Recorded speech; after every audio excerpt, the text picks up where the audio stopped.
Now, let's explore a clinical application of HFC in pulpectomy. There are several advantages to applying HFC in pulpectomy. First, hemostasis achieved by HFC improves the accuracy of EMR. Additionally, as the pulp tissue undergoes coagulative necrosis, pulpectomy becomes much easier without leaving residual pulp tissue on the root canal wall. Applying HFC 1 to 3 mm coronally from the apical foramen can also evaporate the apical pulp, eliminating the need for excessive apical penetration. Similarly, pulp tissue within accessory canal can be evaporated, reducing the likelihood of refractory cases. The most significant benefit is a reduced post-operative pain. I'd like to explain the procedure for high-frequency pulpectomy. First, we remove the pulp tissue approximately 5 mm from the apex, using the X-ray image as a reference. Next, I apply first HFC at about 3 mm from the apex. This stops the bleeding from the pulp tissue.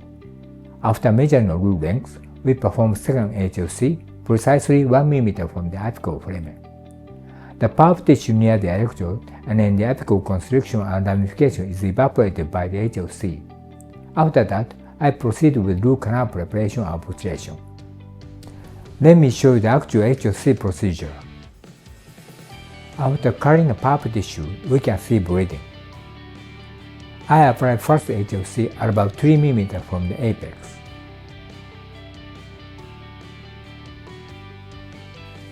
After suctioning,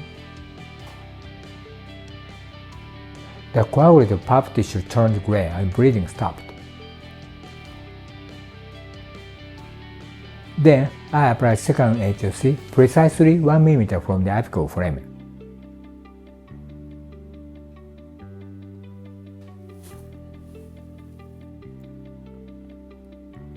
Notice how the pulp tissue separates from the root canal wall.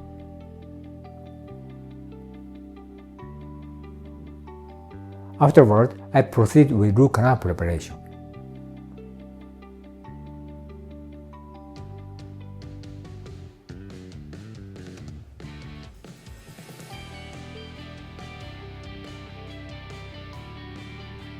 This makes pulp removal easy, leaving no residual pulp tissue. This case is a bit different from the previous HFC procedure. I apply HFC 3 times, but only on the corner pulp. As a result, we observed pulp tissue evaporation and coagulation in the pulp chamber. When the pulp was removed up to 3 mm coronally from the apical foramen, slight bleeding was present, but the pulp tissue had already degenerated. At 1 mm from the apical foramen, pulp tissue had undergone coagulative necrosis, especially in the branches. This case involves the mandibular second molar with a narrow isthmus. As you can see, the dentin sequence is very thin. How would you approach this area? Bleeding was observed in the isthmus. First, I applied HFC in the medial ring of root canal.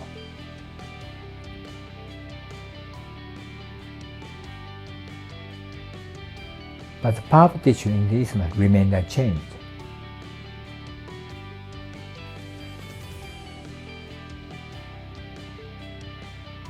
Next, I tried HFC in the distal root canal.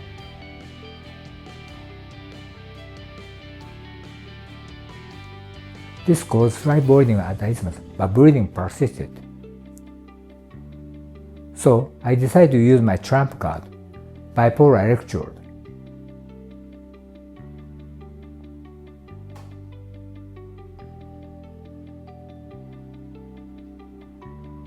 Please note this is a short port type.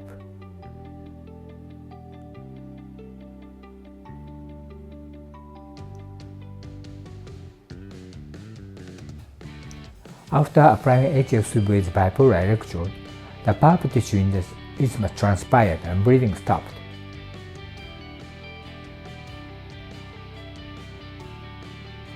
Comparing before and after images, we can see that the isthmus enlarged due to the discharge effect of HFC. After root canal putration, the isthmus was tightly filled with material. This maxillary canal had a thick ramification above 4 mm from the apical foramen. The root canal preparation for the ramification resulted in significant loss of tooth structure. To avoid this, I evaporate the pulp tissue within ramification using HFC. I apply HFC 5 mm from the apex before negotiation. Why? If I first enlarge the main canal, the electric current won't flow into the ramification. Afterward, I proceed with root canal preparation and obturation. The post-obturation X-ray image evaporation of pulp tissue in the ramification. Let me show you how HFC works in the accessory canal. I insert the electrode in the main canal and apply HFC.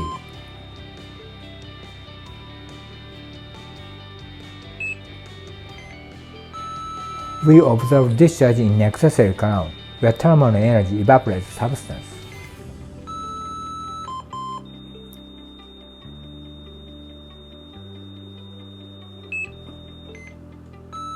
On the other hand, no heat accumulates in the periapical area due to the electric current diffusion, so there is no risk of adverse events. This case is maxillary second premolar with huge canal. In such a case, it's crucial to eliminate the residual pulp tissue in the huge portion. I apply HFC as close as possible to the huge area, then the 3 mm and 1 mm from the apical framing. The post-obturation X-ray image confirms the pulp tissue evaporation in internal and external ramification. After 3 months, the periapical region had healed. In actual clinical practice, narrow-level root canal is straightforward. How do you handle cases where apical penetration is not possible?